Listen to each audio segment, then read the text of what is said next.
दीवार पर टंगी सास। पंजाबी में कहावत है, सास चंगी होवे या ते दीवार ते टंगी होवे। संगीता की शादी भी एक ऐसे ही घर में होती है जहां उसकी सास दीवार पर टंगी होती है। ससुर और पति शादी के पहले दिन उसे सास के फोटो के सामने ले जाते हैं, जहां ससुर जी कहते हैं, बेटा बेटा संगीता, ये तुम्हारी सास थी, बहुत नेक और भली, लेकिन थोड़ी गुस्सैल थी। गुस्सा आने पर सब तहस नहस कर देती थी, पर अब ये इस दुनिया में नहीं है। हाँ संगीता, माँ होती तो तुम इनकी कोई बात टाल नहीं सकती थी, वरना तो माँ घर में भूचाल ले आती।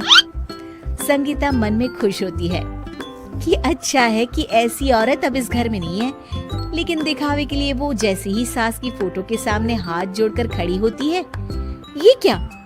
सास उसे देखकर मुस्कुराने लगी। संगीता आंखों को मलकर एक बार फिर से देखती है, लेकिन फिर सास के चेहरे का भाव, भंगिमा यानी एक्सप्रेशन बिल्कुल बदले होते हैं। वो अपने पति और ससुर को कहती है, माँ की तस्वीर तो स्माइल कर रही है। ना ना बेटी, ये कैसे संभव है? जरूर तुम्हें कोई गलती हुई होगी, ऐसा कैसे हो सकता है? लगता है तुम शादी की सारी फॉर्मेलिटी करते करते थक गई हो, तुम्हें आराम की जरूरत है संगीता। खैर, सारे संगीता की बात को इग्नोर कर कमरे में चले जाते हैं। वैसे सास की फोटो पर एक्सप्रेशन एक के बाद एक बदलते ही रहते हैं।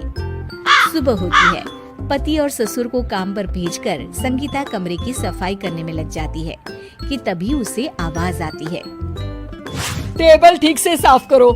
ऐसे भी कोई टेबल साफ करता है? इससे अच्छा तो ये गंदा ही था। किसी औरत की आवाज सुन संगीता दंग रह जाती है और सोचने लगती है कि आवाज कहाँ से आई। आवाज को नजरअंदाज कर वो फिर से अपना काम करना शुरू करती है, लेकिन इस बार तो आवाज बिल्कुल उसके कान के पास से आती है।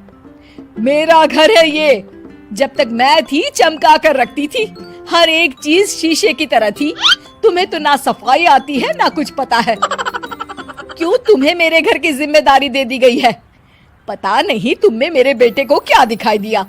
मैं होती तो एक से बढ़कर एक लड़कियों की लाइन लगा देती।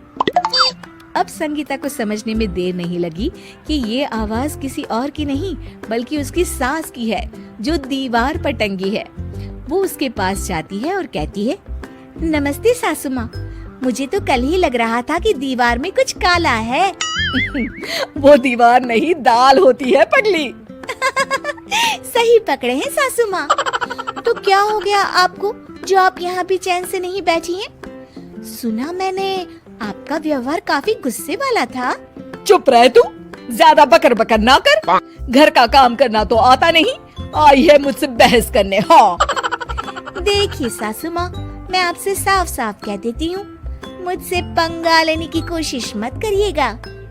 तभी पीछे से संगीता का पति आता है। अरे संगीता, किससे बात कर रही हो? कौन है वहाँ? संगीता की सास की फोटो फिर से पहले जैसी हो जाती है। आपकी माँ से कह रही थी कि मुझे काम करना आता। अरे संगीता, माना सास के ताने हर बहू को अच्छे लगते हैं, लेकिन यहाँ तो माँ है ही नहीं, तुम तो फोटो से ही। तुम भी लाजवाब हो संगीता। किसी को विश्वास नहीं होता कि संगीता अपनी मरी हुई सास की फोटो से बात करती है। वहीं आए दिन संगीता की सास संगीता को किसी न किसी बात पर आते जाते ताने देती। संगीता को भी अब सास के तानों और उनसे बात करने की आदत हो गई। वो कभी खानदान की कहानी तो कभी तीज त्योहार कैसे मनाए या किसी व्यंजन की रेसिपी सास से ही पूछती। सारा दिन घर में अकेली संगीता की सास अब उसके लिए तानों के साथ पक्की साथी की तरह भी रहने लगी थी, जो किसी और को नहीं बल्कि संगीता को ही सुनाई देती। तो देखा आपने, सास बहू का रिश्ता हर रिश्ते से ऊपर होता है, फिर चाहे वो खट्टा हो या मीठा।